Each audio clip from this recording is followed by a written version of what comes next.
Вопрос номер 2. О проекте постановления Государственного собрания Ил-Тумен Республики об отчете главы Республики Саха о результатах деятельности правительства Республики за 2025 год, в том числе по вопросам, поставленным Государственным собранием Ил-Тумен Республики Саха.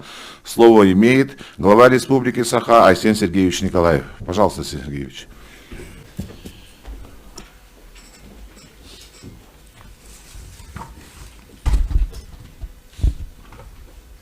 Увастауллах Алексей Ильич, увастауллах народ депутатора, уважаемый Алексей Ильич, уважаемые народные депутаты, в соответствии с Конституционным законом Республики Саха-Якутия о главе Республики Саха-Якутия, представляю вам итоги деятельности исполнительных органов государственной власти в 2025 году, включая вопросы, поставленные Государственным собранием Ил-Тумен. Отчетный доклад, информация по вопросам народных депутатов в установленном порядке вам направлена. В своем выступлении я остановлюсь на ключевых аспектах нашей совместной работы. Уважаемые коллеги, для меня, как для главы республики, важна поддержка парламента в принятии решений, от которых зависит благополучие всех якутян, настоящее и будущее нашей Якутии. И для меня исключительно важно, что народные депутаты едины в стремлении к нашей общей цели – победе России. Такое единство депутатского корпуса я ценю и очень уважаю. Более 4 лет страна противостоит посягательствам на свой суверенитет, угрозам нашей безопасности. В этой борьбе мы обязаны проявлять ответственность и дисциплину. Обязаны работать не на словах, а на деле, разделяя чаяния общества и не убегая от проблем. В Ил-Тумене идет постоянная работа по всем вопросам жизнедеятельности республики, и вы, коллеги, прекрасно знаете, каким непростым был прошедший 2025 год. Текущий 2026 он объективно еще сложнее, и мы обязаны мобилизовать все силы и ресурсы для решения приоритетных задач. Прежде всего, это безопасность и благополучие якутян, качество жизни людей. Но даже в условиях специальной военной операции, жестких западных санкций, мы не отступаем от курса на развитие. И главные наши цели неизменны, они отвечают общенациональным целям развития, которые определены указом президента России от 7 мая 2024 года. Президент страны Владимир Владимирович Путин и публично, и при наших с ним встречах всегда благодарит якутян за мужество, вклад в дело победы, поддерживает наши инициативы и предложения. Это укрепляет уверенность, что вместе со всей страной мы не только выстоим в борьбе за будущее, но станем еще сильнее и еще успешнее. 10 дней назад я был в Донецкой Народной Республике. Вот как раз в это время Александр Григорьевич Колесов, народный депутат, Герой России, там был.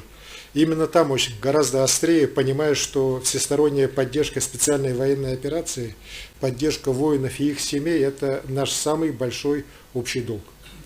Мы эту работу продолжаем по всем направлениям. В 2025 году на линию соприкосновения было передано более 3500 единиц автомототехники, другого оснащения. В целом, с начала специальной военной операции воинским формированием от республики передано техники и снаряжение на сумму свыше 4 миллиардов 100 миллионов рублей. Нашим военнослужащим с Родины доставлено более 1800 тонн гуманитарной помощи. Внимание и забота земляков, конечно же, помогают ребятам в труднейших испытаниях, которые они преодолевают, защищая Родину. В 2025 году на реализацию комплекса мер поддержки военнослужащих и членов их семей было направлено 10 миллиардов 819 миллионов рублей. Я благодарю руководство парламента, благодарю постоянные комитеты и все фракции. Финансирование мер поддержки специальной военной операции вы, несмотря на все сложности, держите в приоритете сложного бюджетного процесса. Особое внимание уделяется организации медицинской помощи, реабилитации, социальной адаптации военнослужащих и членов их семей. Круглосуточные койки для их лечения развернуты и в Национальном центре медицины, и в Республиканском центре медицинской реабилитации. На базе санатория Бесчагда действует стационар для восстановления наших раненых воинов. Комплексную социальную реабилитацию прошли уже более 1000 участников СВО и их родных, воспользовались санаторно-курортным лечением родителей бойцов. Важная задача – это профессиональная ориентация и трудоустройство ветеранов, поддержка в открытии своего дела. В прошлом году через центры занятости трудоустроено 340 участников и членов их семей. внесены изменения в закон Республики о квотировании рабочих мест, ветераны боевых действий выделены отдельной категорией. 8 мая, в канун Дня Победы, вручены дипломом первым 25 выпускникам кадровой программы для участников спецоперации «Якутия. Земля героев». Эта программа и в целом система кадровой подготовки ветеранов станет у нас постоянной. Участники специальной военной операции с их боевым опытом, ценностями служения Родине должны быть востребованы в мирной жизни и вовлечены в управление республикой. Семьям участников СВО, получивших ранения, заключаются социальные контракты, в муниципальных образованиях предоставляются бесплатные земельные участки. По моему поручению усилено психологическое и правовое сопровождение участников спецоперации и членов их семей. Своевременное и полное предоставление всех установленных мер поддержки находится на постоянном контроле Республиканской комиссии «Вместе к победе», которую я сам возглавляю. Во всех муниципальных районах и городских округах действуют штабы «Мы вместе». В прошлом году отработано почти 6 тысяч заявок, и, конечно же, за этой цифрой стоит решение проблем и житейских вопросов и воинов, и их близких. Знаю, что многие народные депутаты активно участвуют в этой работе. Большое вам за это спасибо. Мы продолжаем миссию помощи нашему подшефному городскому округу Докучаевск Донецкой Народной Республики. В 2025 году завершены работы на 10 объектах. Вот 8 июня в Докучаевске мы открыли обновленный дом детского и юношеского творчества. В год защитника Отечества обустроены братские могилы советских воинов, защитников Донбасса в годы Великой Отечественной войны. Это акт уважения к нашей общей боевой истории, сохранение памяти героев, победителей фашизма.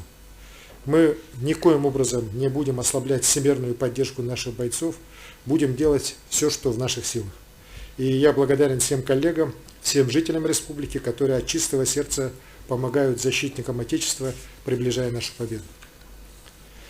Уважаемые коллеги, главным критерием оценки нашей работы остается качество жизни людей с опорой на устойчивую экономику, на доступность и безопасность инфраструктуры. В непростых условиях мы продолжаем создавать каркас магистральной инфраструктуры и улучшать среду для жизни. Каждый объект – это не просто цифры в отчетах, а реальные изменения повседневной жизни якутян. На территории республики сегодня развернуто беспрецедентное строительство объектов электрогенерации общей мощностью более 2 гигаватт. Для нас важно, чтобы в результате этой работы была обеспечена надежность энергоснабжения и ценовая доступность электроэнергии. За прошедший отопительный сезон количество аварийных ситуаций на объектах электроэнергетики по сравнению с предшествующим годом сократилось с 894 до 670. Для достижения адекватности энерготарифов мы продолжим добиваться исполнения поручений президента об особенностях тарифного регулирования в Арктике, от ведения которых, конечно же, зависят достойные условия жизни наших северян. В фокусе внимания находится вопрос обеспечения транспортной доступности. В этом году необходимо закрепить стабильный производственный ритм, который достигнут в 2025 году на строительстве Ленского моста.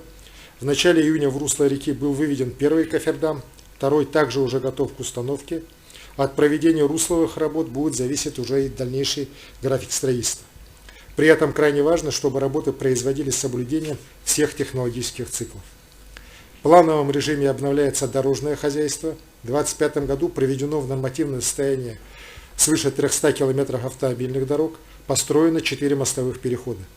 Открываются новые межмуниципальные маршруты, обновляется автобусный парк. В дополнение к программе реконструкции аэропортов в республике начат капитальный ремонт аэродромов за счет средств Фонда развития инфраструктуры воздушного транспорта, созданного по поручению президента страны. Ремонтируются взлетно-посадочные полосы аэропортов Ленск, Усть-Куйга и Хандыга. В 6 северных аэропортах строятся служебно-пассажирские здания, обновляются оборудование. До 30 года в общей сложности у нас должно быть отремонтировано 18 аэропортов. Не могу не коснуться темы субсидирования авиабилетов. Мы с вами неоднократно про это уже говорили, и жители мне на прямой линии вопросы тоже ставили. На сегодняшний день правительством республики упорядочен механизм предоставления этих субсидированных авиабилетов для жителей северных и арктических районов. Для справедливого распределения льготных билетов введена система квотирования перелетов на одного человека в год. При этом, конечно же, абсолютный приоритет отдан постоянным жителям арктической зоны. С 1 июня по обновленной программе можно приобрести авиабилеты по 14 арктическим маршрутам. Прошу правительства также не упускать из внимания вторую часть моих поручений в части финансово-экономической деятельности авиапредприятий. От эффективности управлениями напрямую зависит доступность авиации для якутян. Третий год у нас обновляются рекорды по жилищному строительству. За 2025 год у нас введено свыше 809 тысяч квадратных метров жилья. Вместе с тем, конечно же, мы видим, какие сложности есть на общероссийском рынке жилья, они и нас не обходят. И сегодня наша задача состоит не в погоне за объемом жилья, а в реализации градостроительного потенциала уже строящихся реализуемых проектов комплексного развития территории, число которых уже достигло 18. Они направлены на расселение и снос 290 аварийных многоквартирных домов. Напомню, что с 1 января 2019 года из 1 миллиона квадратных метров аварийного жилья у нас переселено 54 600 якутян. Это четвертый результат по стране. До конца этого года предстоит переселить еще 2700 человек. По темпам социальной газификации мы являемся безусловными лидерами Дальнего Востока и входим уже в пятерку лучших регионов страны по газификации. С 2021 года газифицировано уже 10 830 жилых домов. Только в 2025 году построено 396 километров газопроводов. Это рекорд для нашей республики.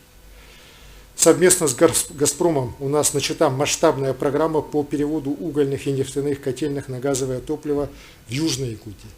До 30 года планируется перевод на газовое топливо 67 котельных в Алекминском, Ленском, Нерюнгринском, Алданском районах. Конечно же, серьезнейшим вызовом в работе правительства остается стабилизация деятельности жизнеобеспечивающих отраслей. Долгосрочный характер высоких процентных ставок и цен на топливно-энергетические ресурсы требует стратегических изменений в управлении коммунальным сектором. Оптимизационные меры действенны для решения краткосрочных задач, но в долговременной перспективе необходимы структурные и инвестиционные решения. Принятый в 2025 году план по сдерживанию роста субсидий на межтарифную разницу включает такие меры. Это и газификация населенных пунктов, это оптимизация жилищного фонда, изменение логистики северного завоза и многие другие меры. Но, к сожалению, практические шаги в этом направлении сделаны, на мой взгляд, в крайне малом размере. Полученный эффект от реализации плана в 679 миллионов рублей, он связан в первую очередь с оптимизацией, которую, безусловно, надо продолжать, но потенциал оптимизационных мероприятий, он далеко не резиновый. Устойчивый эффект можно получить только от серьезных решений, в том числе управленческих, инвестиционных, в том числе по замене видов топлива, по внедрению энергоэффективных технологий, сокращению затрат на доставки ресурсов. И в целом по реорганизации действующего у нас механизма управления жилищно-коммунальным хозяйством. Создание долгосрочной опоры для развития наших городов и сел лежит в основе национального проекта «Инфраструктура для жизни». По данным Минстроя, по итогам 2025 года, по сравнению с 2019 годом, у нас на 32% улучшилось качество жизни в 43 опорных населенных пунктах республики. Это результат большой работы в течение 7 лет по строительству и капитальному ремонту социальных объектов, жилья, дорог, коммунальной среды, газификации наших сел. В прошлом году благоустроено 45 крупных общественных пространств, в том числе в Нерюнгри, набережные Вилюйске, Туккёле, в многих других селах. Еще 7 городов и крупных сел стали победителями всероссийского конкурса лучших проектов создания комфортной городской среды. Наша задача, несмотря на объективные бюджетные ограничения, добиваться постоянного улучшения среды для жизни якутян. На этот год запланированы еще около 100 различных мероприятий. От переселения граждан из непригодного жилья и ремонта дорог до приобретения автобусов, ремонта социальных объектов и ликвидации несанкционированных салонов. Мероприятия с участием федерального бюджета заложены и в рамках реализации мастер-планов города Якутска и Нерюнгри, а также 25 других городов и сел Якутии.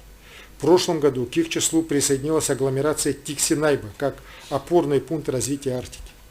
правительством страны утвержден план ее комплексного социально-экономического развития на период до 1935 года. Якорным проектом здесь, безусловно, станет строительство глубоководного морского порта Найба в Булунском районе. Уверен, поддержка наших ключевых проектов на федеральном уровне станет устойчивой основой для повышения качества и уровня жизни тысяч якутян. Уважаемые народные депутаты, в условиях геополитической напряженности экономика республики сохраняет свою устойчивость. Валовый региональный продукт за 2025 год оценивается уже свыше 2,6 триллионов рублей с реальным ростом на 0,7%. Предприятия республики продолжают добиваться передовых позиций в стране и в мире по добыче алмазов, угля, золота, нефти и газа. И хочу вам сказать, что в прошлом году мы впервые, как республика, вышли еще и на первое место в стране по добыче серебра. Объем инвестиций остается на высоком уровне. В экономику вложено за прошлый год 782 миллиарда рублей. В республике запускаются проекты федерального масштаба.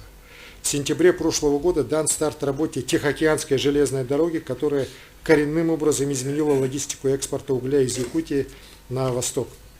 В рамках проекта Эльгинского угольного комплекса построены и запущены все 7 обогатительных фабрик мощностью 38,5 миллионов тонн угля в год. Введены также новые производственные мощности суммарно на 8 миллионов тонн обработки золотоносной руды в год. В ноябре стартовал крупнейший в истории России проект строительства телекоммуникационной инфраструктуры «Синергия Арктики». Планируется проложить в течение 26, 27, 28 годов более 7 тысяч километров оптоволоконных линий для обеспечения жителей 61 арктического села. Итоги первых месяцев текущего года также нас обнадеживают. За январь-апрель индекс промышленного производства у нас составил 1,9%, грузооборот транспорта увеличился на 9,5%, розничная торговля сработала хоть и с небольшим, но с реальным приростом на 0,5%, а уровень общей безработицы сократился у нас до 2,8%. Экономическая база позволяет ежегодно у нас собирать самый большой на Дальнем Востоке объем налогов во все уровни бюджета. Собственных доходов в консолидированный бюджет Якутии у нас за прошлый год поступило на сумму 254,8 миллиардов рублей с ростом на 3,4% к 2024 году. В новом цикле национальных проектов Якутия подтвердила лидерство на Дальнем Востоке по объему привлеченных федеральных средств. При этом по рейтингу реализации федеральных программ за прошлый год республика заняла первое место в стране. То есть мы не только привлекли значительный объем инвестиций, но и более эффективно в сравнении со всеми другими регионами ими управляли в течение прошлого года. При этом достигнутые результаты влекут за собой повышение требований. Планка производительности всей государственной муниципальной системы становится все выше. При этом, конечно же, и бюджетные расходы, и потребности в них растут опережающими наши доходы темпами. Бюджетные расходы на одного жителя в Якутии сегодня более чем в 4 раза превышают среднероссийский уровень. В прошлом году на оплату труда из консолидированного бюджета республики направлено 151,6 миллиардов рублей. Это на 9,2% больше, чем в 2024 году. Объем субсидий в связи с установлением льготных коммунальных тарифов, то, что мы называем субсидиями по коммунальным тарифам, по коммунальному комплексу, увеличен на 10%, составил 33,4 миллиарда рублей. А на этот год заложен с ростом еще на почти на 40%, 46,6 миллиарда рублей. И этого, коллеги, еще раз вам напомню, нам не хватает. Все это возлагает самый высокий уровень ответственности за расходование бюджетных средств. Причем нужно исходить не из позиции продержаться в краткосрочном периоде, а из логики наших долгосрочных стратегических изменений. В ходе пленарного заседания сегодня у вас будут рассмотрены изменения в стратегию социально-экономического развития Якутии на перспективу до 1936 и период до 1950 года. Корректировка, она объективно назрела, она связана с глубокими изменениями в геополитическом балансе сил на глобальных рынках, с корректировкой курса и инструментов федеральных программ.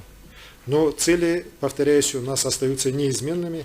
Это достойный уровень жизни якутян и качество человеческого капитала в республике. В решение стратегических задач все шире должен вовлекаться корпоративный сектор.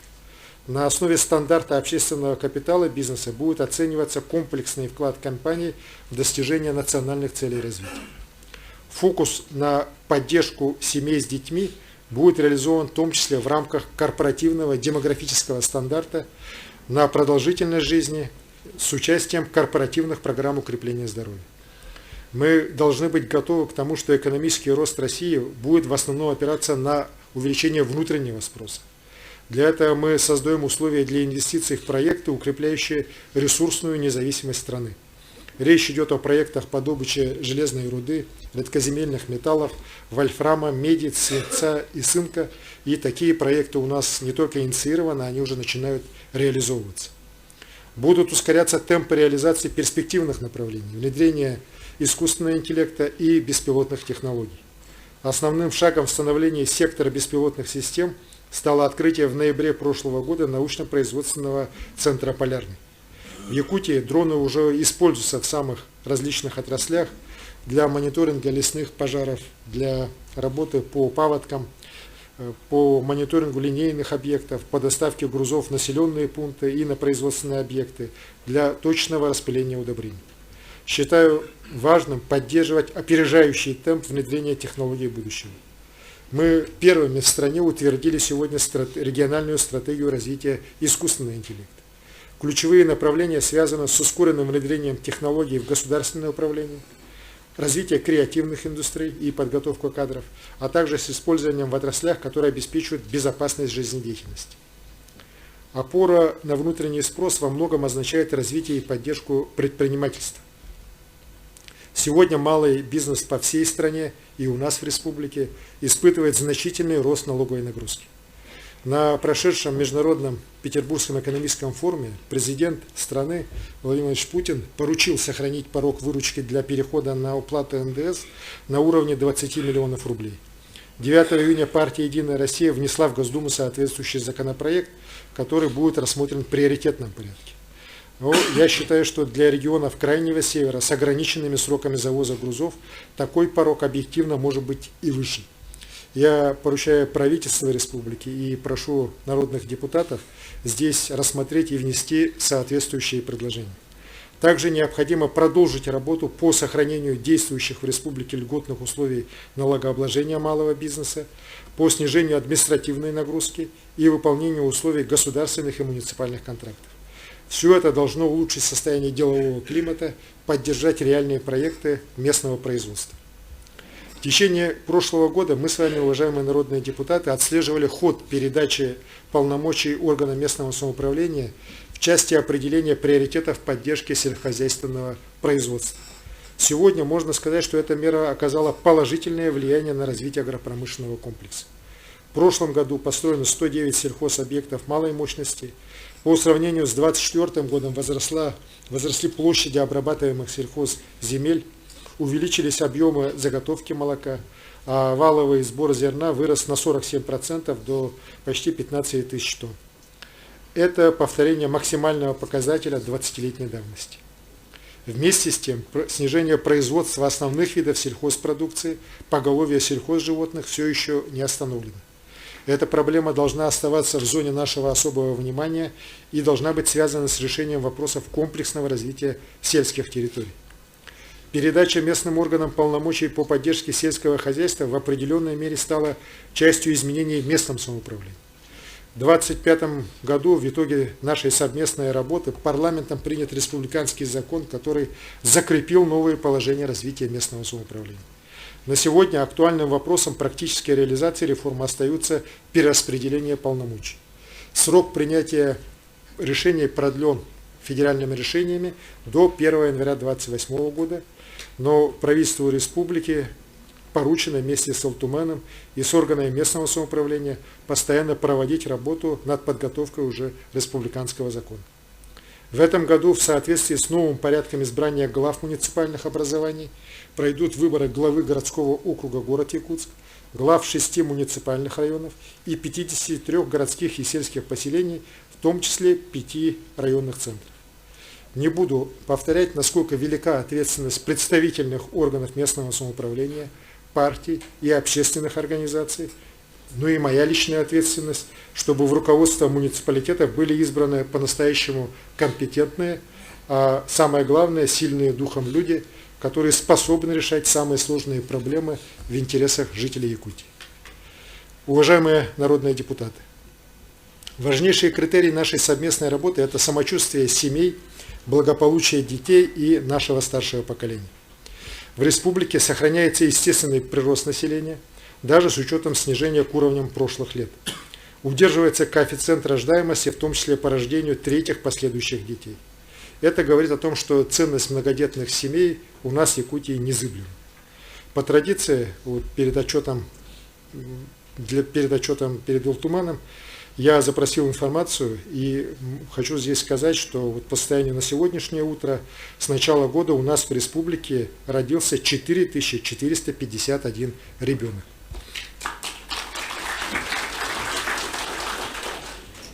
Хорошая цифра, коллеги, но, к сожалению, она на 200 детей меньше, чем в прошлом году. И мы видим эти негативные прогнозы снижения рождаемости и у нас в республике, и в целом в стране.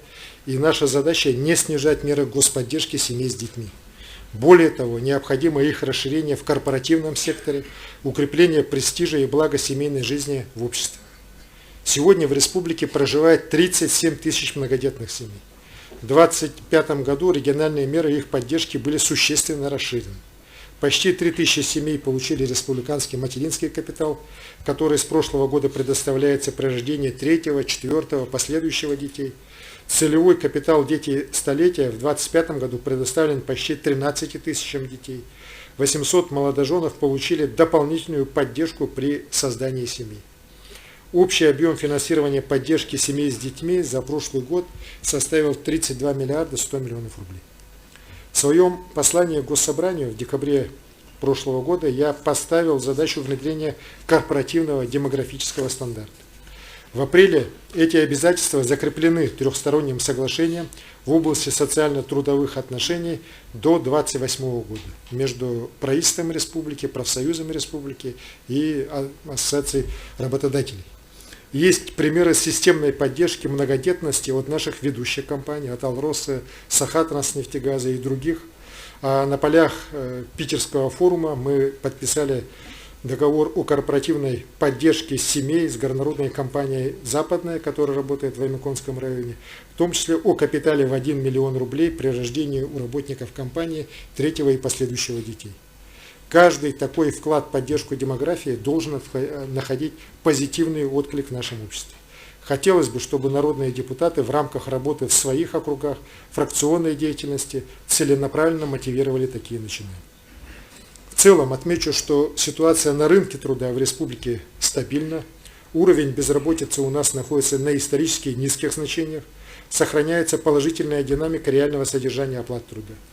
Маркером здесь является снижение уровня бедности с 15,2% в 2022 году до 12,6% по итогам прошлого года. За этот период из зоны бедности выведено 25,5 тысяч человек. Важнейшим маркером уровня и качества жизни, конечно же, является ее ожидаемая продолжительность, которая у нас в республике по итогам 2025 года превысила 75 лет. Мы занимаем здесь первое место на Дальнем Востоке и входим уже в число ведущих регионов страны. Во многом это результат улучшения качества медицины, уже не уступающий по многим показателям уровням центральных регионов. Даже скажу больше, я вообще считаю наше здравоохранение передовой отраслью в республике по динамике развития и вовлеченности профессионального сообщества. Подтверждение тому рост удовлетворенности жителей медицинской помощью с 48% в 2023 году до 77% по итогам 2025 года. За последние годы беспрецедентно обновилась инфраструктура и оснащение здравоохранения. С открытием кардиососудистого и онкологического центров кратно увеличены виды и объемы высокотехнологичной медицины в республике. Это подтверждает высокий уровень и самодостаточность нашей системы здравоохранения. Золотым стандартом организации здравоохранения в условиях огромных территорий низкой транспортной доступности стала мобильная медицина. В 2025 году мобильными бригадами В Арктике и труднодоступных районах республики осмотрено почти 42 тысячи человек. Мобильные хирурги, которые работают у нас в республике, в прошлом году провели более 900 операций на базе центральных районных больниц. Критически важным инструментом доступности здравоохранения стали, конечно же, и цифровые сервисы. Все медицинские организации республики сегодня объединены в единый цифровой контур, активно внедряются решения на базе искусственного интеллекта. К телемедицине подключено более 3000 врачей. За 2025 год медики провели свыше 49 тысяч консультаций со специалистами ведущих республиканских и федеральных медицинских центров.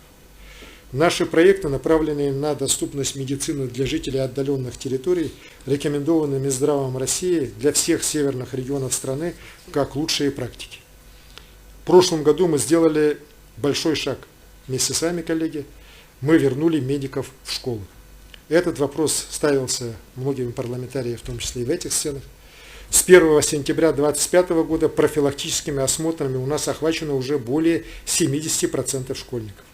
Открыт Центр охраны репродуктивного здоровья детей и подростков. Особая забота, конечно же, это и женское репродуктивное здоровье. В районах открываются современные женские консультации, поставлена задача усиления их работы по формированию правильных репродуктивных установок. Развивается и гериатрическая медицинская служба. Вот совсем недавно, 8 июня, открылся замечательный социально-геронтологический центр в селе Матта Мегино-Кандалакского УСа, построенный по национальному проекту. Устойчивые результаты также дает активная кадровая политика в здравоохранении. В республике сегодня укомплектованность медучреждений врачами достигла 76%, а среднего медицинского персонала 92%.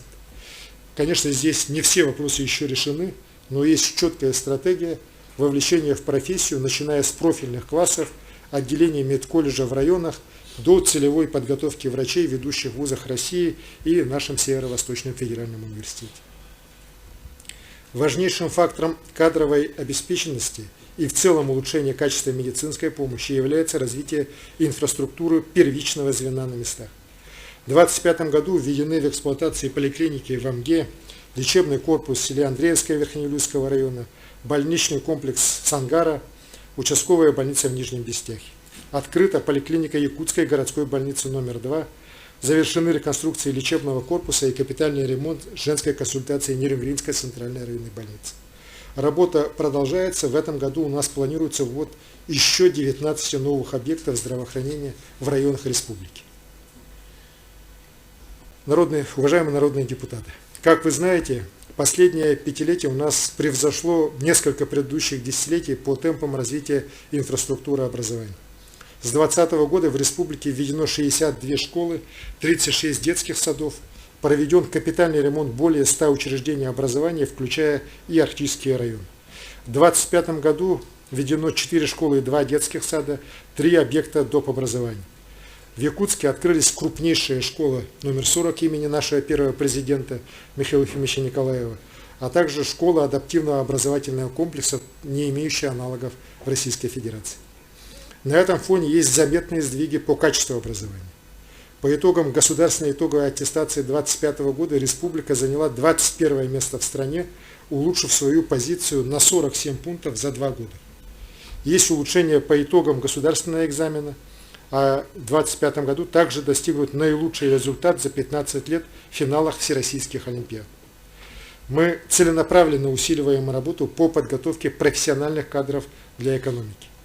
Многие годы ограниченность специальностей, слабая материально-техническая база профтехобразования были препятствием для выбора молодежи рабочих профессий. При этом с каждым годом нехватка квалифицированных кадров среднего звена все больше возрастала. На необходимость актуального прогноза востребованности технических кадров было обращено внимание на парламентских слушаниях в ноябре 2025 года. Правительством сегодня формируется 7-летний кадровый прогноз, выявляются наиболее востребованные на рынке труда специальности для пересмотра образовательных программ. И эта работа самым активным образом сегодня уже идет. Сегодня в системе среднего профтехобразования по 215 специальностям обучается 24,5 тысячи студентов. Мы сегодня находимся в числе регионов-лидеров страны по победам в конкурсах федерального проекта «Профессионалитет».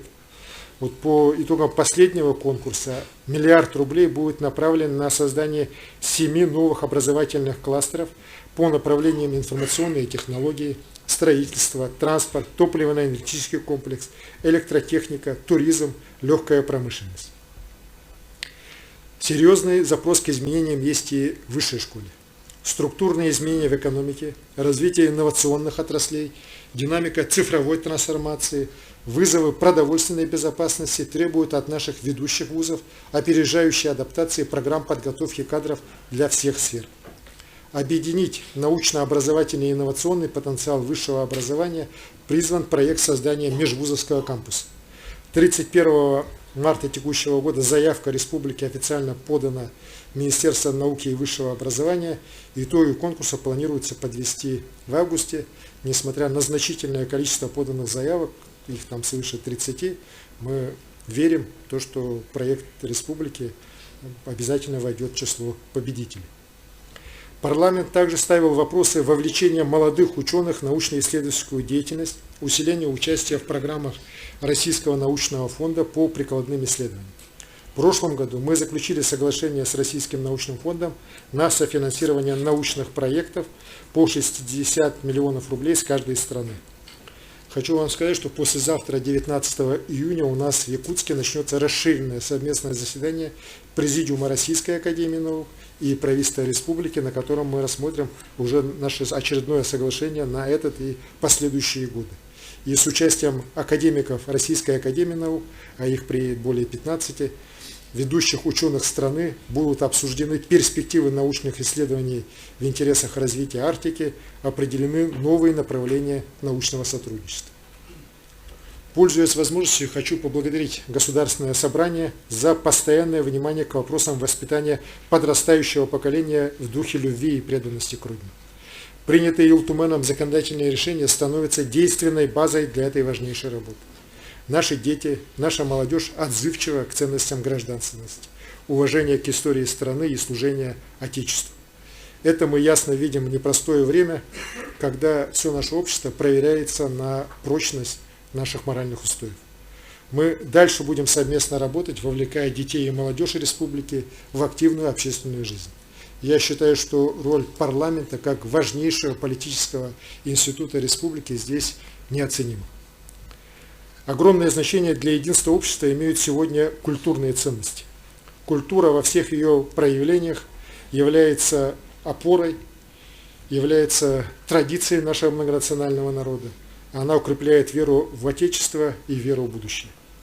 Наша цель – укрепить позиции Якутии как одного из ключевых центров общероссийской культурной жизни. Импульс этому должен дать объявленный в 2026 году у нас в республике Год культуры. Он отмечен историческими датами. Это и 120-летие Национального театра Якутии, это и 135-летие Русского драматического театра имени Александра Сергеевича Пушкина. В прошлом году высокое признание получил театр оперы и балета имени Сорона Молдова. А в эти дни наши артисты выступают в культурной программе саммита АСЕАН в Казани. Событием года должно стать окончание строительства Арктического центра эпоса и искусств. Должен также быть закончен новый комплекс высшей школы музыки, который строится по прямому поручению президента России. Продолжаются ремонт и оснащение театров и музеев, библиотек и сельских клубов. В планах создания просветительских центров, развитие культурного туризма и реставрация памятников культуры. Наша Якутия по праву признается центром сохранения и развития языков северных народов. Эту марку мы должны держать, начиная от реализации права обучения детей на родных языках, до научных исследований, до сохранения высокой культуры родных языков во всех жанрах искусства, а также цифрового контента. Год единства народов России также должен дать новый импульс работе в этой сфере. Хочу отметить еще один важный, на мой взгляд, аспект. Из года в год у нас растет как показатель посещения культурных мероприятий и объектов культуры. В 2025 году он достиг 24 миллионов. Цифра, конечно, внушительная, а значит должен повышаться и экономический эффект отрасли. Культурная среда, привлекательная для досуга, должна стать серьезным подспорьем для экономики. Вся инфраструктура, которую мы строим и обновляем, должна служить этому.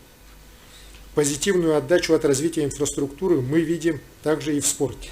Сегодня каждый третий якутянин систематически занимается физкультурой и спортом. Спортивные мероприятия проходят при большом, широком участии якутян. Востребованность мест для занятий спортом просто огромна, и не только в крупных городах, но и в сельской местности. Поэтому, так же как и в сфере культуры, необходимо повышать экономическую эффективность управления современной материальной базой, которая создана за последние годы в республике. Тут внимательно надо смотреть и ставить, на мой взгляд, зарплату руководителей государственных и муниципальных учреждений, в том числе в соотношении с их хозяйственным состоянием. И не только в спорте и культуре, но и во всем государственном и муниципальном секторе. Уверен, что эти направления работы правительства жизненно важны для республики, важны для ее жителей, для дальнейшего развития человеческого капитала, для самореализации людей в родной Якутии.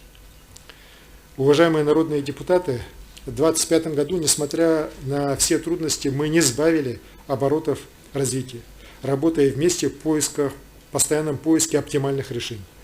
Мы будем и дальше усиливать взаимодействие исполнительной и законодательной власти. Отмечу, что по итогам 2025 года по значительной части вопросов, поставленных Илтуманом, приняты те или иные нормативные решения. Рекомендации парламента встроены в управленческую практику правительства, учтены в параметрах бюджета и государственных программ. Но главное, что по каждому направлению, по каждому вопросу, на мой взгляд, должна быть обеспечена не просто отчетность, а должен быть обеспечен реальный результат, который будут видеть и чувствовать наши с вами жители. Особенности это важно понимать канун выборов в Государственную Думу Федерального собрания Российской Федерации. Каждый из нас хорошо понимает значение этих выборов. От их итогов зависит вектор развития нашей страны на ближайшие годы, зависит способность России уверенно отвечать на внешние и внутренние вызовы. И каждый из нас прекрасно понимает, как важно сейчас сплотиться вокруг нашего президента, поддержать курс Владимира Владимировича Путина в борьбе за свободное развитие нашей страны. Убежден, что в это время мы все должны руководствоваться не узкопартийными амбициями, а интересами нашего Отечества. Должны быть едиными на этом важнейшем историческом этапе, когда решается судьба всей нашей России. Именно с таким настроем, я уверен, мы продолжим нашу совместную работу в интересах республики и ее жителей, в интересах всей нашей страны. Сегодня нашему Отечеству нужно наше единство для самого главного, для победы нашей России. Именно этим мы должны руководствоваться, это самое важное, вместе только вперед. Большое спасибо за внимание.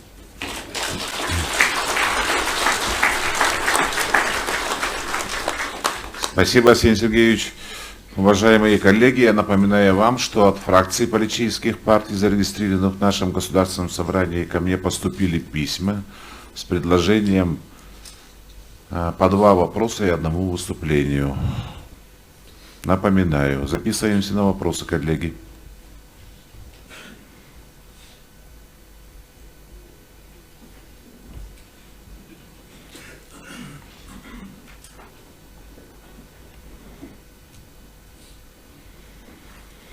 Алексей Засимович, фракцию «Единая Россия» отрегулируйте, пожалуйста. У вас записались Луцкан, Голомарева, Сусоев.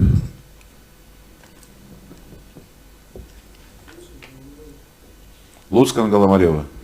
Сусоев, прошу отозвать.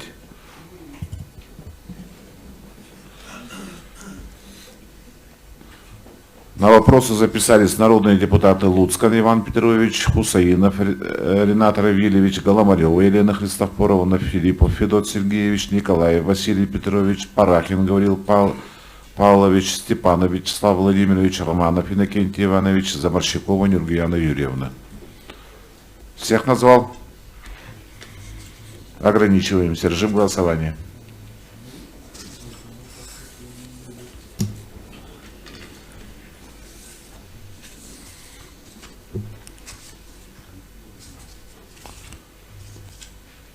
Елена Христофоровна, пожалуйста.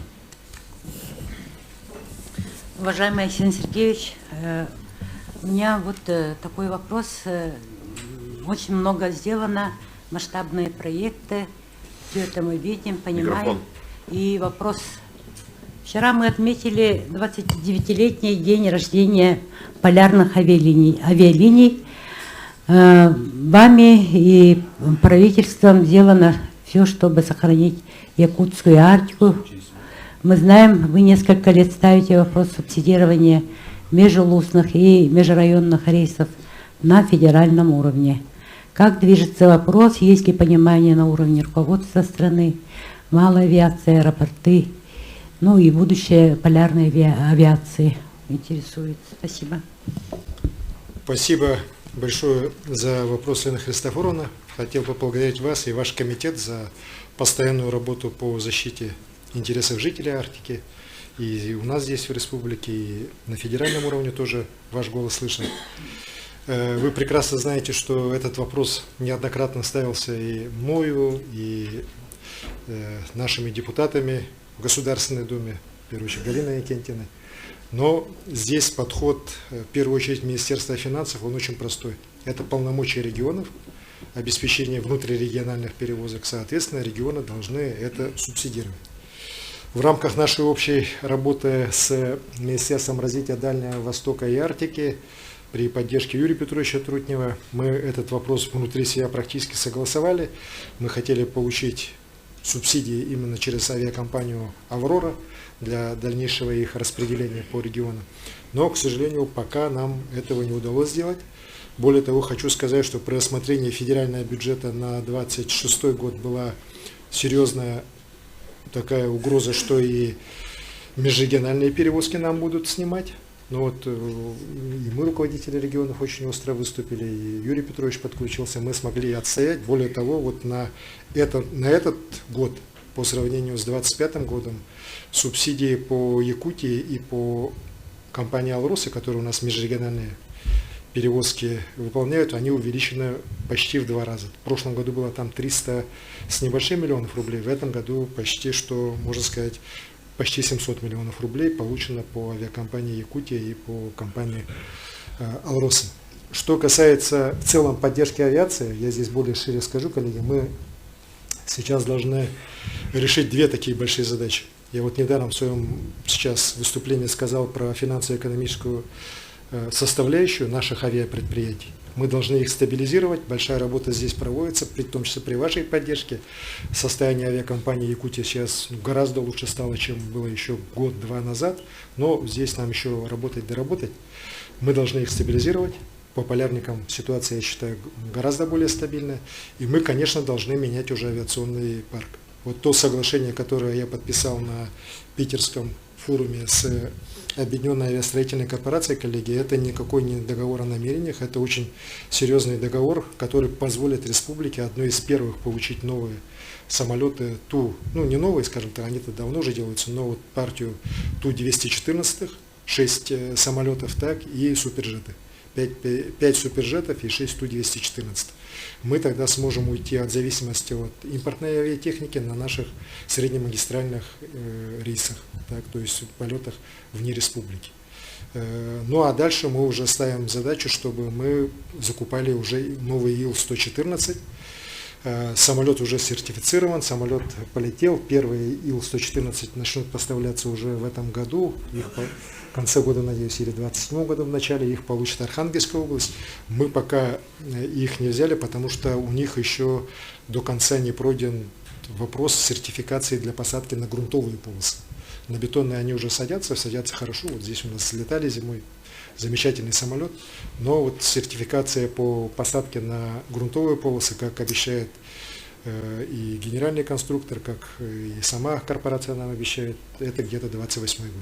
Потом мы будем уже брать Ил-114 и, конечно, Ан-24 надо менять нам тоже. Вкратце так, Михаил. Хусаинов Ринат Равильевич, пожалуйста. Добрый день, уважаемый Арсений Сергеевич. Спасибо вам за подробный отчет. В отчете вами справедливо было замечено, что востребованность к спорту в нашей родной республике растет. Но ходит такого рода информация, что из-за нехватки финансирования по республике вынуждены спортивные объекты закрываться. Возьмем на примере Алданский район, бассейн, Ледовый дворец, лыжная школа. Ну, также вот хочу горный улус, Беркен, стрелковый тир. Вот хотелось бы от вас услышать, насколько эта информация достоверна, если да, то с чем связано. Спасибо. Коллеги, я в своем выступлении тоже про это говорил. У нас по многим учреждениям спортивным, когда мы их строим, главы района в первую очередь, да, все здесь клянутся и божатся, вы здесь все поддерживаете, что учреждения будут зарабатывать в том числе в внебюджетной деятельности, особенно те, которые находятся в городах. Благодаря этому большое увеличение финансирования не будет нужно. Вот. Но по факту получается, что у нас содержание растет достаточно серьезно, а деньги на это, в том числе из муниципальных бюджетов, не закладываются соответствующие. Вот. И вот в этом году есть определенный недостаток средств, как мне докладывало правительство, порядка 500 миллионов рублей по всей системе физкультуры и спорта, которая нехватка есть, в том числе по коммуналке там порядка половины этих средств. Вот. Ну, сейчас работа идет для того, чтобы, во-первых, бюджетные учреждения все подготовились к началу отопительного сезона, ну и чтобы они работали. Вот. При этом я еще раз хочу сказать, что вот внебюджетную деятельность надо увеличивать.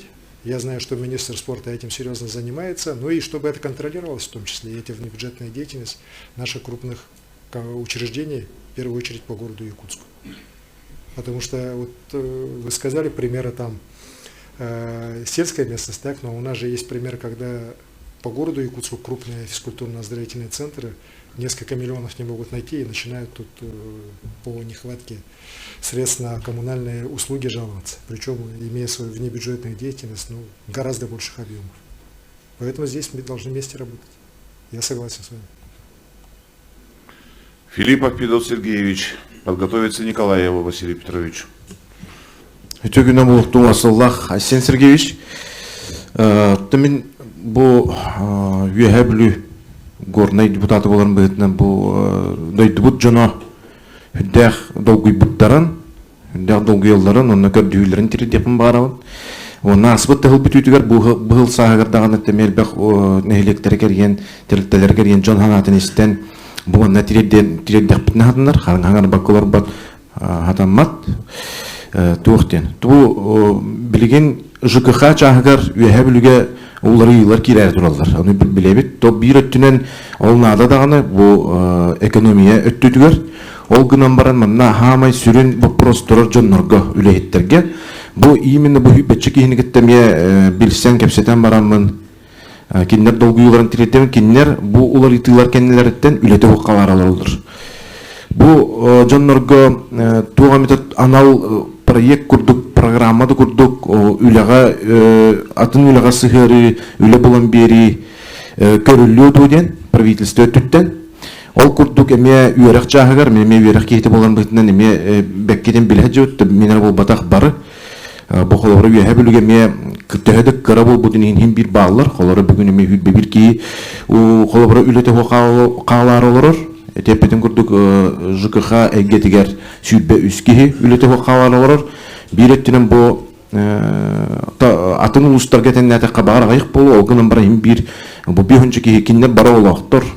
Жекергеннәктер, билген балар үлете каллыктарына тон көһәргә кайгыктыр. Ол чоны теме дәх ногутуллах вопростар. Бу анна вопросы техник курдук правительство түттен үле местетин табулурга болгон туурулуу ден, иккинен болганаттан болгон туурарга көрдүлөр тиреддебин көңүллө баалысты. Махтал, Федот Сергеевич. Уважаемые народные депутаты, вопрос Федота Сергеевича, он касается реструктуризации предприятий ЖКХ, ну, в частности, по Верхнеуральскому ЛУСу в рамках работы по оптимизации сети котельных предполагается высвобождение порядка 20 человек. Ну, вот Федот Сергеевич считает 20, может быть, их будет больше, может меньше, так, ну, меньше навряд ли будет. И вот выражает обеспокоенность дальнейшим трудоустройством этих наших сограждан. Во-первых, коллеги, мы с вами здесь много раз разговаривали, и вы все согласны с тем, что по ЖКХ мы должны все-таки во главу угла ставить эффективность. Вы же согласны с этим, так? Мы не можем топить углем там, где у нас пришел сетевой газ. Ради чего тогда мы газ, тратя миллиарды, даже десятки миллиардов рублей, протягиваем наш населенный пункт? А у нас, вот в Верхнеуфлейске, так в моем родном, так и в вашем, Федор Сергеевич, тут больница все эти годы топится углем, тогда как вот в видимости вот прямой, да, находится газовая труба.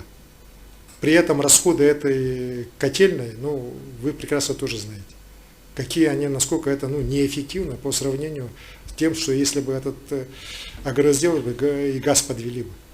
Проект окупаемый в течение 1,5 лет. А там уже, ну, газ в Верхнеуфлейске появился в 2007 году, если не ошибаюсь. Вот. Уже 20 лет почти. И только в этом году, после того, как я 2 года подряд, вот, и правительство, и всех там, кого можно пиная, да, наконец-то в этом году мне доложили, что в этом году переведем на газ. Ну, пока еще не перевели, кстати. Коллеги, таких примеров много. Вот в том же Бердигестяхе, так, который входит в ваш избирательный округ, у нас котельные, которые на газоконденсате работают. При том, что газ у нас там появился тоже уже, ну, не вчера и не сегодня. И, коллеги, там просто, если расходы посмотреть, они просто разница сумасшедшие по сравнению с газом. И вот недаром Виктор Николаевич здесь рвет и мечет, так, ну и он не только рвет и мечет, большое ему спасибо, что он и сам непосредственно пытается участвовать в этих процессах.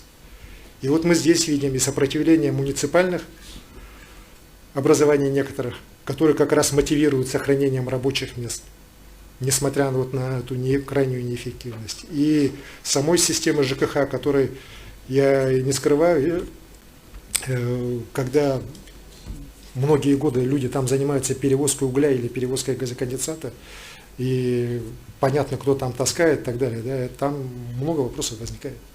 Коллеги, не самые удобные для тех, кто этим занимается и управляет.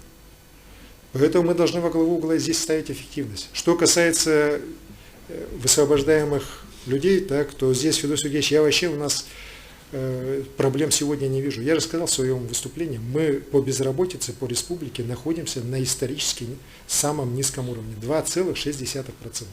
Это считайте, что ее нету, так таковой. Сейчас борьба наоборот идет, мне и малый бизнес про это постоянно говорит, и крупный бизнес говорит. Даже бюджетные учреждения говорят, да. В том же Верхнеуфлейском УВУЗ сегодня свыше 70 вакансий открывается каждый год, вот, например, в образовательной системе. И если там какие-то изменения будут по штатному расписанию того же колледжа или школ, да, то, еще раз говорю, вот 20 человек там сократится, зато 70 человек каждый год должно приходить в эту систему. У нас проблема другая, у нас учителей не хватает. Причем не только в малых деревнях, но и в районных центрах, и даже в городе Якутске. Поэтому здесь, конечно же, в чем я с вами согласен, надо заниматься переподготовкой. Если люди идут под сокращение, если готовы переобучаться, хотят переобучаться, мы должны такую возможность, желательно в родном районе, такую возможность давать. И этим будем заниматься. Спасибо за обеспокоенность, да, но вот я прошу здесь вот руководствоваться именно такими подходами. Они будут гораздо более полезны в целом для экономики Верхнеуфлейского района и в целом для нашей республики. Николай Василий Петрович подготовится Парахину. Добрый день, коллеги. Уважаемый Арсений Сергеевич, в вашем отчете есть очень важный раздел об экологии, о пожарах. В связи с тем, что в данное время продолжается переходный период с определением нового главы города Якутска, и именно вы будете определять кандидатов в мэры города Якутска, я задаю этот вопрос именно вам, и в связи с тем, что прежняя администрация города Якутска совместно с правительством республики не справилась с задачей рекультивации нашего мусорного полигона. В городе Якутске в последние дни продолжается чрезвычайная ситуация, я могу сказать, это пожар на мусорном полигоне нашем, единственном в городе Якутске, в долине Туймада. Этот пожар носит, оказывается, эндогенный характер, он идет под полигоном, и его практически невозможно потушить. Я общался с пожарными и со специалистами по этой тематике. Он очень похож по своей природе с ангарским эндогенным пожаром. Поэтому я оцениваю эту ситуацию как угрозу серьезной экологической катастрофы у нас в столице республики. Сотни тысяч кубов разного мусора, от биологических отходов, пластика, разного рода химикатов, накопились на данном полигоне в размере, я оцениваю, сотни тысяч кубов, возможно, миллионы кубов. Да? Запах страшный. Там обитают крысы, коршуны, вороны, чайки, разного рода паразиты. Самосвалы туда едут непрерывным потоком. Я там периодически бываю. Поэтому я прошу очень вас внимание на эту ситуацию обратить. И вопрос следующий. В какие сроки и когда будет завершена эксплуатация, произведена полная рекультивация данного мусорного полигона, которая бы исключала дальнейшее загрязнение природных территорий вокруг него, и сколько миллиардов это будет стоить? Новый полигон уже построен у нас за 2 миллиарда, он должен был давно быть введен в эксплуатацию, но из-за того, что концессия по мусоросортировочной станции не получилась, там расторжение произошло, новый полигон не работает. Спасибо. Спасибо, Василий Петрович. Спасибо за вашу заботу об экологии города Якутска. Вот. Здесь я несколько разделил бы ваш вопрос на несколько подвопросов. Ну, во-первых, вот наш старый городской полигон, который сегодня действует, его содержание, в том числе вот утилизация отходов, его переработка отходов, это прямое полномочие органов местного самоуправления, к которому органы исполнительной власти республики никакого отношения не имеют. Да? Если говорить о пожаре, так, то тление вот этого мусора, который происходит в глубине, оно происходит там всегда. Понятно, что при гниении мусора возникает этот газ, который скапливается, гниет, загорается. Вот. Но при этом открытое горение, которое сегодня происходит, это, конечно, я считаю, результат неправильной эксплуатации полигона со стороны городских служб. Вот. Сейчас, Владимир Ильич, как человек, некоторое время проработавший в городском хозяйстве, что надо делать, так, те, кто этим занимался, мы прекрасно понимаем. Так, не сделали, вот сейчас дышим, да, тем, что оттуда идет. Но очень надеюсь, что все-таки город справится, там пожар чуть больше га, службы все действуют, и как мне докладывают связанные с этим службы, все-таки локализацию дадут и определенным образом потушат. Хотя, конечно, ничего хорошего в том, что пожар случился, нет. Так, это точно неправильная эксплуатация полигона со стороны городских служб. Что касается нового полигона, который построен, он уже введен. Так. Сейчас он не вводится не из-за того, что, Василий Петрович, вы сказали, концессия разорвана. Да? Он не вводится из-за того, что по как раз требованиям закона должен быть на новом полигоне определенный комплекс по сортировке твердых коммунальных отходов, который сейчас находится на завершающей стадии. Оборудование закуплено, контракты все есть, и мы поставили задачу там по контрактам до конца года. Я все-таки надеюсь, что осенью эта работа будет завершена по введению комплекса по сортировке твердых коммунальных отходов на новом полигоне. И тогда, в принципе, работа уже нового полигона должна начаться. После этого старый полигон должен быть закрыт. Вот после этого уже вступает в силу полномочия наши. Мы должны, как орган власти, вот нашей Минэкологии, сделать проектно-сметную документацию на утилизацию уже старой свалки, которая выведена из эксплуатации. Вот сколько это будет стоить, не могу сказать. Тот проект, который был в 2021 году, он оценивался 1 100 000 000 рублей. Вот. Сейчас понятно, что это дешевле точно не стало. Вот. Но мы должны эту работу провести, потому что рекультивация вот этой территории, она абсолютно необходима. И в других городах ее в течение определенного времени проводят. При этом хочу сказать, что раньше все-таки существовала и федеральная программа софинансирования рекультивации вот таких выведенных уже из обращения больших городских полигонов. Будем работать. Но вот для того, чтобы мы могли зайти, уже начать проектировать, надо полигон сначала закрыть. Очень надеюсь, что новые городские власти в этом году с этой задачей справятся. Спасибо. Парахин Гаврил Павлович, подготовиться Степанову. Добрый день, коллеги. Здравствуйте, Айсен Сергеевич. У меня два вопроса к вам. Ну вот мы с Прокопием Дмитриевичем слушали ваш отчет и обратили внимание на масштабное строительство в городе Якутске и не только, да?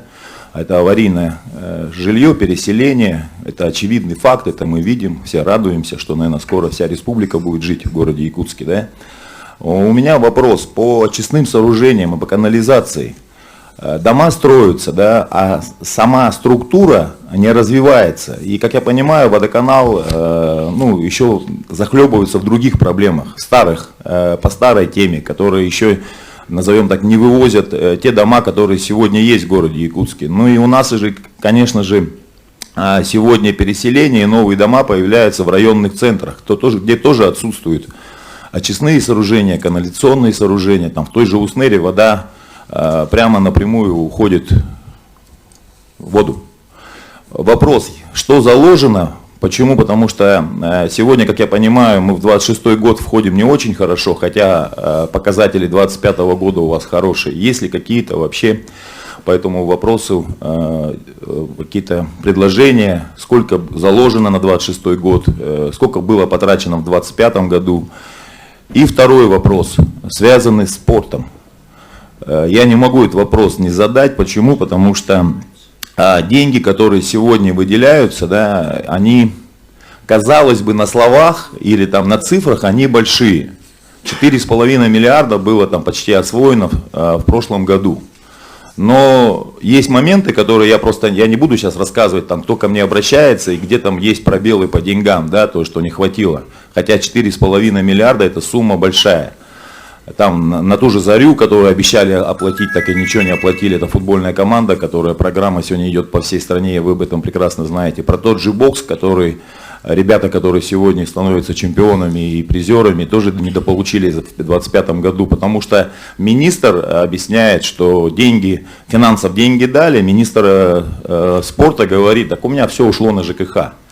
Может быть, тут надо как-то, вот вы сейчас говорите, эффективность работы, может быть, все-таки вообще отделить ЖКХ, систему отопления и вообще расходов в спорте, чтобы не путать эти две вещи внутри Минспорта, пусть они занимаются, потому что сегодня, я вот смотрю, 6 операторов у вас снимают, да, на СМИ, к сожалению, у вас там, я вижу, что 4,5 миллиарда было на спорт, сейчас даже миллиарда нету. То есть 4,5 раза урезали. А на СМИ, на содержание сегодня аппарата, то, что следит сегодня в медиапространство за вами и за вашей командой, денег там особо никто и не уменьшил. Там. Все? Игорь Павлович, спасибо за вопросы. Давайте мы начнем с первого, касающегося водоканала. Водоканал действует в рамках своей инвестиционной программы. По городу Якутску за эти годы водоканалом проделана колоссальная работа в южной части города. Вот. Говорю, если вам интересно, и вообще депутатам, вы съездите в квартал Звездный, который на месте нашей бывшей воинской части сейчас построен. Где построены уже сотни тысяч квадратных метров жилья, где детский сад сейчас застраивается, школа, где спортивный комплекс построен и введен новый. Вот. И это все уже обеспечено. Для его обеспечения водоканал провел колоссальную работу. Вот. Построен новый водоузел, построены сети, которые не только для этого квартала в конечном итоге, но и в целом для южной части города.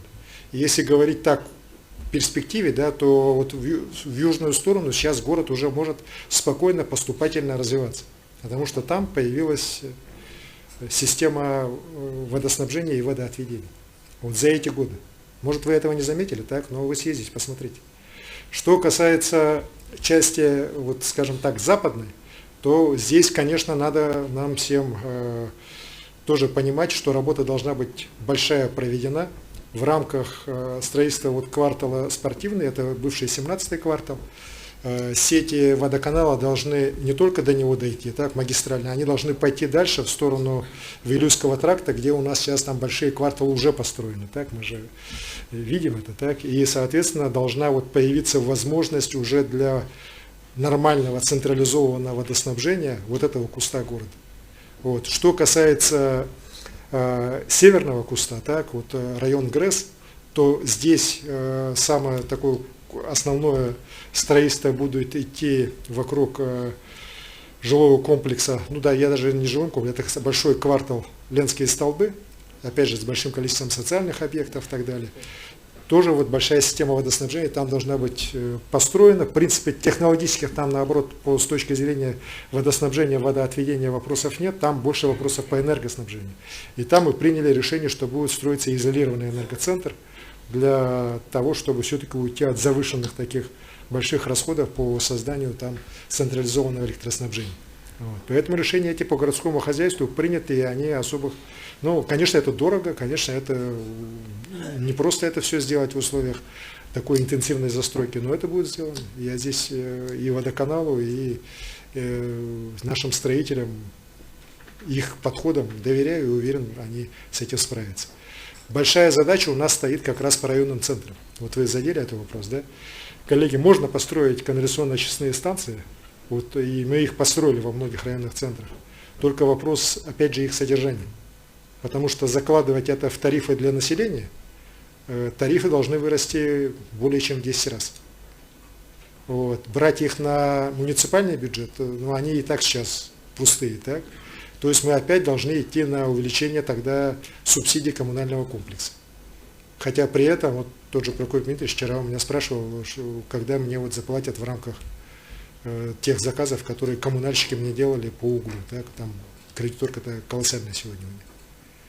Вот. И здесь мы опять же должны, вот как раз я возвращаюсь к предыдущим вопросам, коллеги, мы должны все-таки эффективную систему построить, которая даст нам возможность в том числе субсидировать систему вот, новых, строительства новых канализационно-очистных станций и их нормального содержания и функционирования. То есть не так, чтобы там сколько потратили, никто не считает, счета выставили и их оплатили. Так? А по итогу вот получается то, о чем я сейчас говорил. Вот такого быть не должно.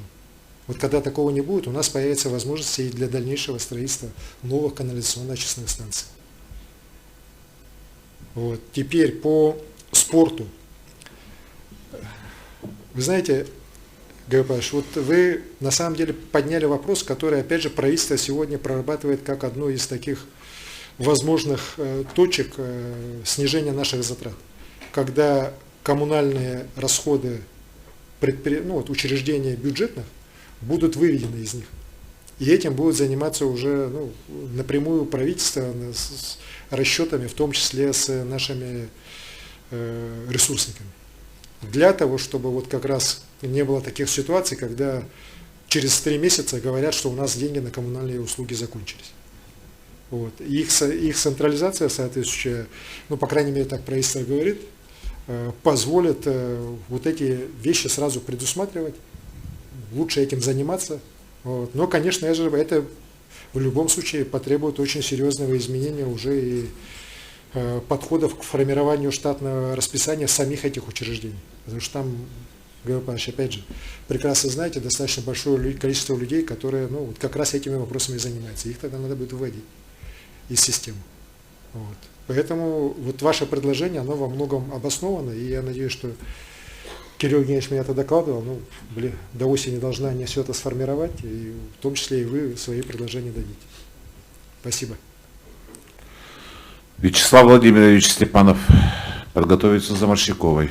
Добрый день, уважаемые коллеги. Арсений Сергеевич, очень актуальный вопрос, который интересует, наверное, всех жителей Якутии. В России сейчас топливный кризис. Как кризис повлияет на республику? Будет ли проблема с дизтопливом и бензином? Спасибо за вопрос. Почему возник определенные перебои в некоторых регионах страны, в первую очередь приграничных, это понятно. Мы с Александром Григорьевичем сами там были, недавно совсем видели, так, что целенаправленно идет работа по нашей топливной инфраструктуре, по топливозаправщикам и так далее, для того, чтобы убрать обеспечение топливом наших приграничных и новых территорий. К сожалению, проблемы там есть. Что касается проблем, которые могут возникнуть у нас, они на сегодняшний день, я считаю, все-таки небольшие. По дистопливу я вообще проблем не вижу. По дистопливу у нас проблем не будет. Дистоплива хватает. Поставки дистоплива по всем поставщикам идут в норме. Никаких задержек, по крайней мере, ни от одного из крупных компаний, которые занимаются завозом в республику, я не слышал. Есть вопросы по бензину.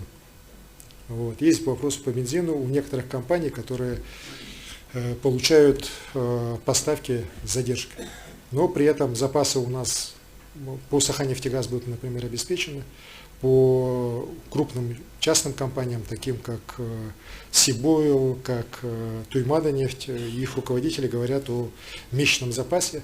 Вот. Но в течение этого месяца все-таки я считаю, что у них и поставки должны наладиться, и эта проблема будет решена.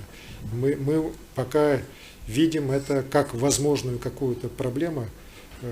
Если в стране в целом это не будет решено, то уже ближе к осени. Вот. На сегодняшний день по бензину у нас объемы достаточно есть. По дистопливу все вообще будет нормально. По дистопливу вообще вопросов мы никаких проблемных не видим на сегодняшний день. Спасибо. Спасибо. Нургуяна Юрьевна, вы вопрос озвучите, потом мы объявим перерыв. Пожалуйста, вопрос озвучите. Уважаемый Арсений Сергеевич, фракция «Новые люди» учитывает текущую ситуацию, санкционное давление, специальную военную операцию. Это объективная реальность, требующая концентрации ресурсов и жесткой дисциплины. И именно в таких условиях, как вы обозначили сегодня, каждый бюджетный рубль должен быть на виду, а распределение средств справедливым и понятным людям. Мы обращаем внимание на ситуацию с алмазной отраслью. В 2025 году план поступления дивидендов от акций, принадлежащих в республике, составлял 8,5 миллиардов рублей. Фактически в бюджет поступило только 366 миллионов рублей. Это 4,3% от плана. При этом компания получила чистую прибыль в десятки миллиардов рублей. Республика с учетом доли муниципальных образований является крупнейшим акционером, и мы не можем оставаться в стороне от решений, которые напрямую влияют на доходную часть нашего бюджета. И какую позицию занимали наши представители в наблюдательном совете, на чем основывались, их решение было, как они могли повлиять на итоговое голосование, и главное, каков сценарный план правительства на случай падения платежей от алмазной отрасли. И в этой же связи, говоря о бюджетной дисциплине, что у меня такой вопрос, что приоритетнее, социальные программы или расходы на содержание чиновников? Уважаемые народные депутаты, уважаемая Нургуяна Юрьевна, по вопросам дивидендов компании «Алроса». Правильный вопрос. Я понимаю вашу обеспокоенность, так как за счет платежей компании «Алроса» в целом у нас самым серьезным образом пополнялся и пополняется бюджет республики и бюджет муниципальных районов. Если вспомним, мы в 2023 году получили 9 с лишним миллиардов рублей дивидендов.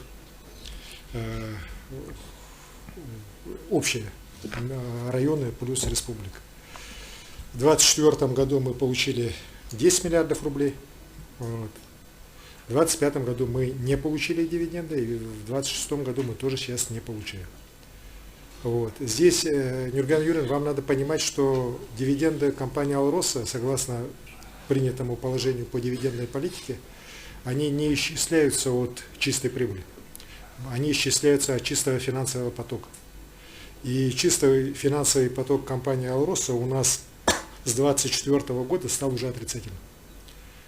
Причины здесь объяснять не буду, все прекрасно знаете. Так, и санкции, и резкое падение мировых цен. В итоге мы формально имеем прибыль, но не только формально, с этой прибыли выплачивается налог на прибыль, который поступает в бюджет республики. Вот. Но если мы захотим с этой прибыли взять дивиденды, то мы должны уже просто-напросто брать кредиты, компания «Алроса», для того, чтобы выплачивать эти дивиденды. Ничего хорошего в этом нет с учетом сегодняшних высоких процентных ставок. Поэтому было принято решение наблюдательным советом компании «Алроса» единогласно дивиденды не выплачивать. Вот. Я этой позиции поддерживаюсь, потому что финансовая стабильность компании «Алроса», она для нас тоже крайне важна. Это не только чистые поступления дивидендов, это и налоговые поступления, которые, еще раз повторюсь, для нас колоссальное значение имеют. Это и судьба десятков тысяч работников компании «Алроса», это в целом социальная стабильность всей Западной Якутии. Поэтому не просто мы привыкли уже за эти годы получать высокие дивиденды, да, но, коллеги, напомню вам, что до 2018 года, дивиденды компании «Алроса» при огромной тогда прибыли, при большой положительной финансовом потоке, дивиденды практически были мизерные для бюджетов. И только вот 2017 года первый раз большие дивиденды начали поступать. Ну, здесь надо надеяться на то, что компания все-таки нормально переживет это время, когда мировые рынки достаточно серьезно лихорадило. Они сейчас более-менее стабилизировались, по ряду позиций стоимость камней уже растет. Вот. Ну и придет время, когда и дивиденды, может быть, не такие большие, как были раньше, но и бюджет республики, и бюджет районов начнет повышать. Спасибо, Юрий Гаврилович. Спасибо. Иннокентий Иванович Романов подготовится Луцком.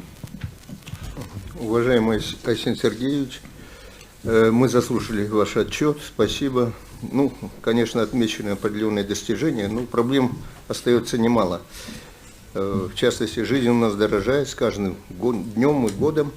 Вот, вопрос по тарифам на ЖКХ. Тут многие затрагивали как раз эту сферу. Вот КПРФ предлагает 10% от доходов семей, чтобы составляли тарифы на ЖКХ. Но у нас где-то 15%. Возможно ли приостановить этот рост?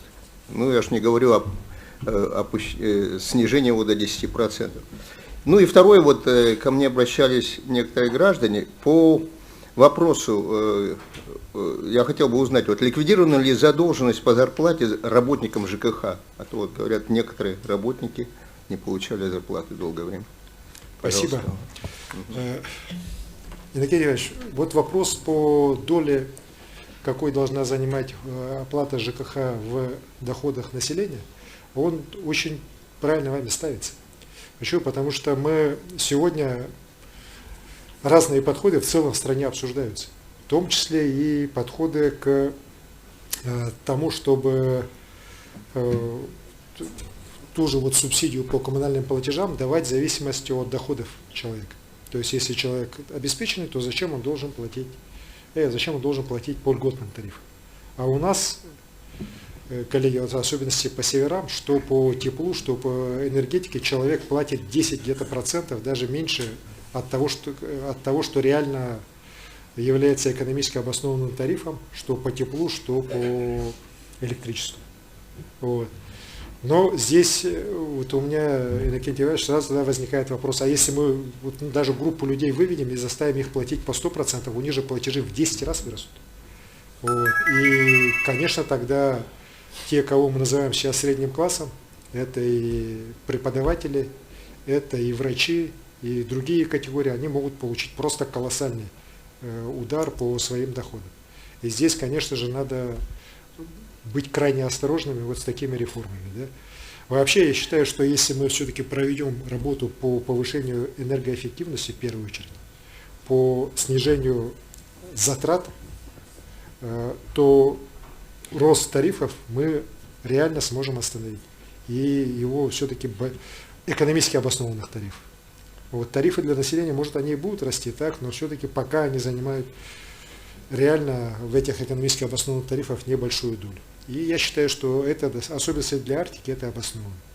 Потому что люди такие тарифы, ну, что по энергетикам, например, мы скажем, там, под 100 рублей за киловатт люди не должны у нас платить. Вот. Да и социальные учреждения не должны платить, там, бюджетные учреждения не должны платить. И здесь наша очень серьезнейшая задача вот как раз разобраться с этими тарифами. Что там сидит, почему они там сидят, почему они такие высокие. Ну и вопрос вообще справедливости, так, я могу поднять. Раньше и в советское время, и постсоветское время тарифы всегда у нас субсидировались. Или за счет всей страны, или за счет внутренней энергосистемы. Когда была изолированная энергосистема Якутии, мы же помним, когда за счет, грубо говоря, компании «Алроса» субсидировалась арктическая энергетика. Там были тарифы чуть выше у промышленников, зато у населения и у бюджета были тарифы ниже. Потом это было признано либеральным правительством страны неправильно. Вот. Нам сказали, что надо платить всем по-честному, так вот промышленность не должна платить за бюджет. Все эта система поменялась. Потом ввели дальневосточную надбавку, тоже, на мой взгляд, очень правильную, когда за счет потребителей всей страны по Дальнему Востоку, особенно в изолированных энергосистемах, тарифы тоже регулировались до среднероссийских. Очень хорошо система себя показала. В 2019 году, в 2020, 2021, в 2022 году воспользовались тем, что ковид, там особых перелетов не было, тихо, мирно приняли так закон, так. И реально у нас это сейчас система, ну, такая, уже средств с каждым годом меньше и меньше. Сейчас мы ряд регионов и при поддержке Юрия Петровича Трутня ведем работу над тем, чтобы дальневосточная надбавка была сохранена, хотя бы на уровне 2025 года. Вот. Ну и есть идея, что 50% ее надо направить на модернизацию как раз наших электростанций, дизельных в первую очередь на северных территориях, в арктических территориях. Ну а 50% надо, на мой взгляд, направить в том числе на субсидирование тарифов по бюджетным организациям. Для того, чтобы хотя бы по этой части расходы бюджетов муниципалитетов и регионов сократить. Ну, вот пока дискуссия идет активная, посмотрим, как получится. Поэтому спасибо, мы в этой части считаю, что вместе должны тоже дальше отрабатывать. Что касается заработной платы, ну, по прошлому месяцу зарплата полностью выплачена. Вот это мне докладывали. Вот по этому месяцу я еще данные не получал. Я где-нибудь получу данные. Ну, большой задолженности многомесячной, как было в начале года, сейчас нет. Если есть, то вот может быть в этом месяце опять образовалось. Иван Петрович Слуцкан. Добрый день, уважаемый Айсен Сергеевич, коллеги. Спасибо большое за доклад и отдельная благодарность за ту оценку, которую вы дали системе здравоохранения и решение вопроса по льготному лекарственному обеспечению, которое мы ставили в прошлом году. Мой вопрос, наверное, больше будет связан с экономикой, потому что в 40 минут уложить ту работу, которая была проделана и вами, и правительством, наверное, невозможно. Санкционное давление оказывает определенное влияние и на логистические цепочки, и на финансовые механизмы. Вы упомянули только что и алмазодобывающую отрасль, компанию «Алроса». Но в докладе на одном из слайдов было, вот, что у нас первое место по добыче серебра в Российской Федерации, по углю. Вот на ваш взгляд, каким драйверам развития экономики будет уделено внимание в перспективе в Республике Саха-Якутия? Какое место в данном случае будет занимать креативная экономика, о которой вы тоже говорили? Какую роль здесь будет играть арктический центр эпоса, который должен быть введен в этом году? И какой, наверное, социально-экономический эффект мы ожидаем вот от перевода туда учреждения культуры? Кто там будет, на ваш взгляд, в этом центре? И почему я этот вопрос задаю? Потому что надо понимать, что мир меняется очень быстро. И здесь и подключается переподготовка кадров, о которой вы уже сказали. Куда мы будем стремиться, где переобучаться? Вот, возможно, вопрос такой многогранный, но надо понимать, куда мы будем развиваться в ближайшие годы. Спасибо. Иван Петрович, вы задали, я посчитал, 6 вопросов. Да. Внутри одного вопроса. Я все-таки постараюсь вкратце ответить, тем более мне вот и Алексей Ильич просил, у нас еще других 63 вопроса еще есть, так, с повестки дня. Вот. Коллеги, здесь надо, я в своем выступлении всегда говорю, с одной стороны, мы как республика в ближайшие десятилетия, как источник важнейших ресурсов для страны, свое значение будем только усиливать. И в своем выступлении я даже сказал, по каким направлениям у нас сейчас уже начинается реализация проектов. Это и добыча вольфрама, цинка, свинца, железная руда начинает добываться. Так. Это те металлы, которые крайне нужны сегодня стране.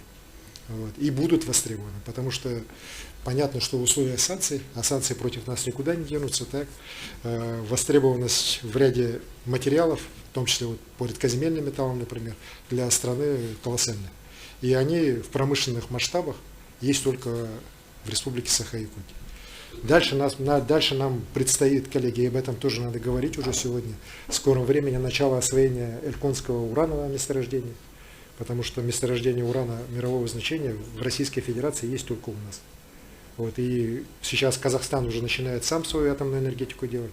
Безусловно, поставки оттуда урана для нас, они постепенно начнут сокращаться. И уже в скором времени этот процесс по запуску этого месторождения у нас реально начнет реализовываться. Соответственно, это и новые строительство новых мощностей, новая транспортная инфраструктура, изменение вообще экономического ландшафта по Южной Якутии. Это одно направление. Второе направление – это, конечно же, те направления, которые связаны с человеческим капиталом. Это и наша креативная индустрия, это и экономика, связанная с тем, что мы называем сегодня искусственным интеллектом. Вот. И там у нас на самом деле есть достижение российского уровня. И наша с вами задача стоит, чтобы эти локальные успехи превратились уже в серьезную индустрию с тысячами и тысячами занятых, с генерацией уже и больших доходов в целом для экономики республики, ну и в том числе и налоговых доходов для муниципалитетов и для уже и республиканского бюджета. Ну и, коллеги, про это тоже не надо забывать. Вот вчера как раз про это ставился вопрос. Это все-таки вопросы, связанные с продовольственной безопасностью. Мы вопросы сельского хозяйства при всем при этом куда-то на задний план не должны оставлять. Это не только имеет значение социальное, хотя это очень тоже важная составляющая жизни на селе, так? Это вопросы как раз того, чтобы якутяне питались здоровой, качественной местной едой, которая позволит и здоровье сохранить, вот, ну и позволит при определенных каких-то моментах, в том числе и заниматься уже продвижением нашей продукции в другие регионы, может быть, и за пределы нашей страны. Вот вкратце так, Иван Анатольевич, я могу долго говорить, вы это еще раз, вы 6 вопросов задали. Спасибо, Алексей Сергеевич. Вопросы исчерпаны. Присаживайтесь, пожалуйста.